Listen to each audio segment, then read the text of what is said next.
Pudding দেখলে মনটা জুড়িয়ে যায়।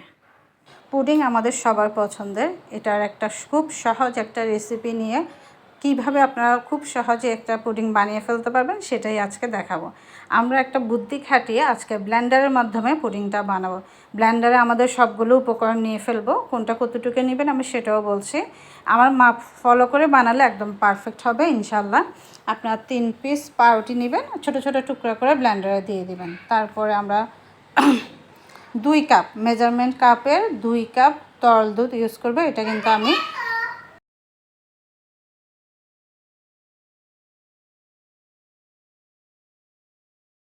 দুধটা গরম করে ঠান্ডা করে নিয়েছি, কিন্তু এখানে কিন্তু গরম দুধ ইউজ করা যাবে না। তারপরে আমরা 2টা ডিম নিব।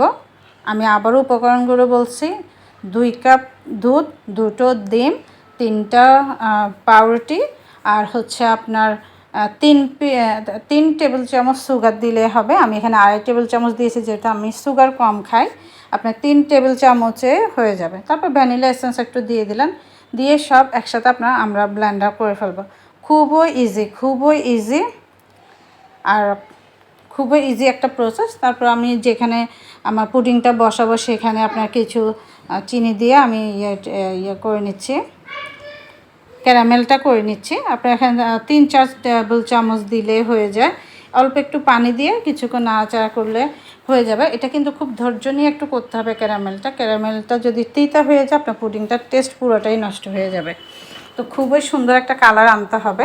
আচ্ছা, ক্যারামেল ঠান্ডা হয়ে গেলে তারপর ছাঁকনি দিয়ে আমি ব্লেন্ডার থেকে আমার জিনিসটা দিয়ে পুডিংয়ের জিনিসটা দিয়ে দিলাম। একটু ছেঁকে নেবেন, ছেঁকে নিলে হয় কি ভিতরে আর শক্ত শক্ত ভাবটা থাকে না, মানে একটা একদম ক্রিম সফট একটা পুডিং রেডি হবে ছেঁকে নিলে।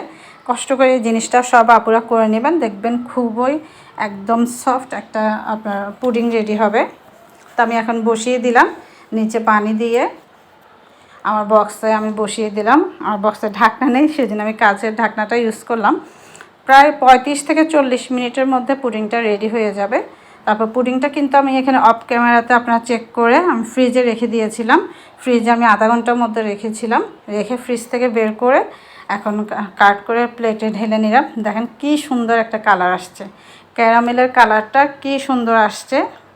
তো আপুদের নিশ্চয়ই এখন আর পুডিং বানাতে কষ্ট হবে না। মাপটাও আমি বললাম। আর জাস্ট সবাই ব্লেন্ডার ইউজ করবেন, ব্লেন্ডার ইউজ করে খুব সহজে বানিয়ে ফেলতে পারবেন।